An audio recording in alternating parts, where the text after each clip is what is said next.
Hello everybody, welcome back. We've got a very quick video here. I just wanted to kind of relay my initial thoughts on Tactocs Ogre Reborn.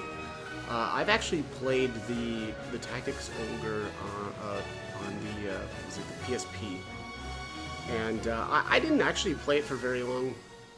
I just never really got into it. I think I played a few hours and then probably got distracted by something else.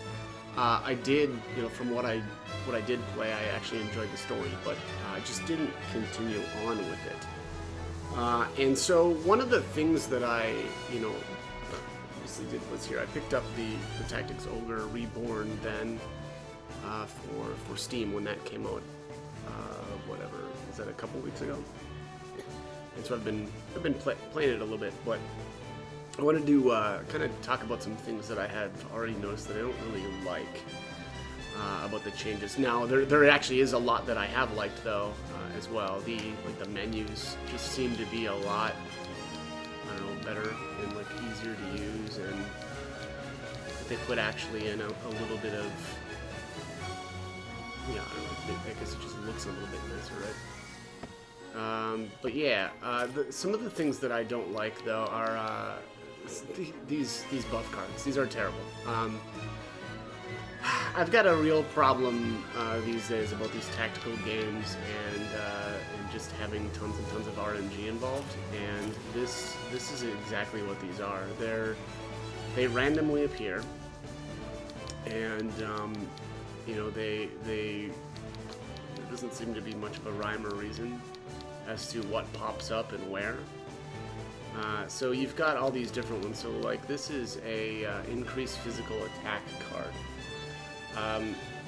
It does, I suppose, exactly what you'd think, right? You'll do more damage with your physical attacks when you pick this card up. Now, all of your characters can, and enemy characters can pick them up, and everybody can hold a maximum of 4 cards at once. So like you could load up on 4 different physical cards, right? And just do lots and lots more damage. Otherwise, you can do there's a critical card that I don't see right now. It's not, there aren't any spawned on the map right now. Then you've got this auto skill, so it makes your skills trigger more often, which is very, very good.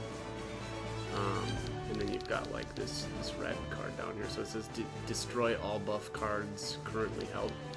I don't know if their intent was for you to like manipulate enemies, right, and like push them into these cards so that their buffs get blown up, but it's so rare for that to actually happen. Like the enemies just, yeah, I don't know if that was their intent, I guess is what I really should say, because it just seems like it's really hard to move characters around. At least at this point in the game, I'm in chapter 2, so maybe it gets a little bit easier later on or something with different characters or different classes or something.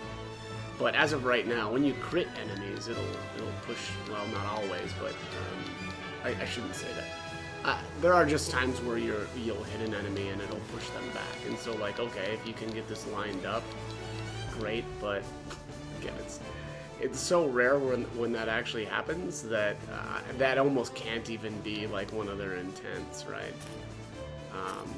But anyways, I just have a huge issue with introducing a really, I mean honestly, I think it's a really silly element to the game that they didn't need to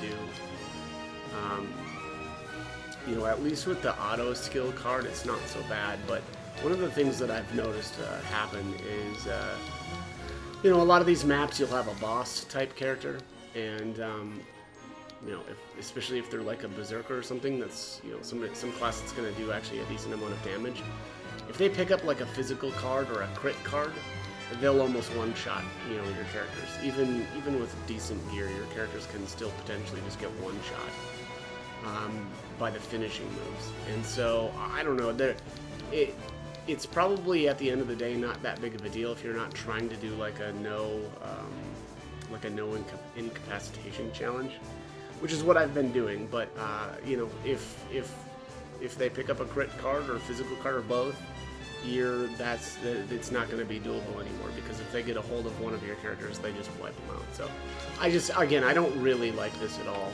So that's one of the things that I've been really annoyed by, and that wasn't in the PSP version. Let's go back out to the title here really quick. I'm going to load up one of my games here. And I'll go over the next thing that I don't really like so much, that I find actually really annoying. So, in the party screen here, you actually can't see what skills your characters are going to learn in the future, which was not the case in the original game. So we can see what skills we kind of currently have available right now, but you can't ever actually see. You know, like what level you're going to get the second tier of, I don't know, let's just say meditate, right? So I find that really annoying as well. I don't know, I want to know what's coming up, right? Like, am I gonna dump in a ton of experience into a class or a character, and then it's just gonna be garbage at the end of the game? That just feels, I don't know, that feels lame. Now, to be fair, this game, actually, you don't, when you level, it's the character itself that levels, and not the class, which was the way it was in the original, right? You would level the class specifically, and then if you wanted to, we'll just say for argument's sake here, I'm playing a ninja right now, and or my main character is a ninja. If I class change into something else, that character will be a level 18, and then whatever, you know, class it is, which is great, because then you don't have to level up each individual, you know, class. But you know, I like being able to see actually what the skill, and that because also, you know, these are, you still use class marks to change. That's probably one of the things that actually wouldn't be so bad either. It feels like once you unlock a class, you should just have it unlocked, and I don't know. I'm sure there's some aspect to the game where maybe that makes sense, but as of right now, to me anyway, it just seems like once you unlock a class, just let anybody be that class. It just seems silly to have to collect these different class marks, and you know, once you use one, okay, then it's gone. I don't know, just again, it seems really silly to me. But yeah, I still don't really like that, and I don't like the fact that I can't see what skills I'm going to be kind of getting in the future. Whereas that was one of the things that you could do in the PSP version. They had some, I think they had some sort of currency. Maybe that's not a great way to say it, but there were points, you know, that you could get, and then you could actually buy your skills, so you could kind of, I don't know, choose things here and there if you know, thought that you wanted to use a hammer instead. But I mean, which is, you could still actually kind of do that here, but you don't have to pay for these abilities, right? They're just learned automatically.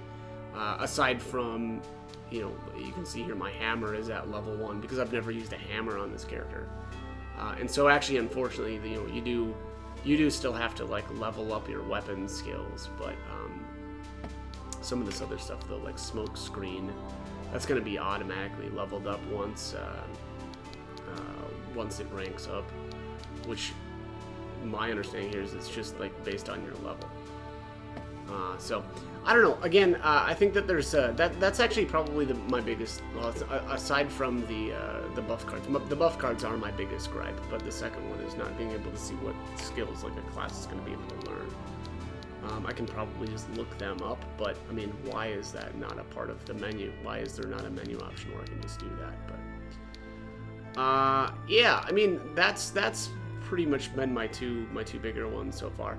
I do like, though, all of the different classes. Like, I'm not anywhere near, you know, I should say, I'm not that far into the game. This is like chapter 2, and there's already you know, a ton of options as far as classes, and so that's kind of fun, right? You get to pick different things. I've really been, you know, I went with Warrior Denim for a very long time, and then I swapped over to Ninja, and I kind of like that so far. I actually did do a this is the Rune Knight. I had him as a Rune Knight on one of my other files, for a long time too, and I really like that.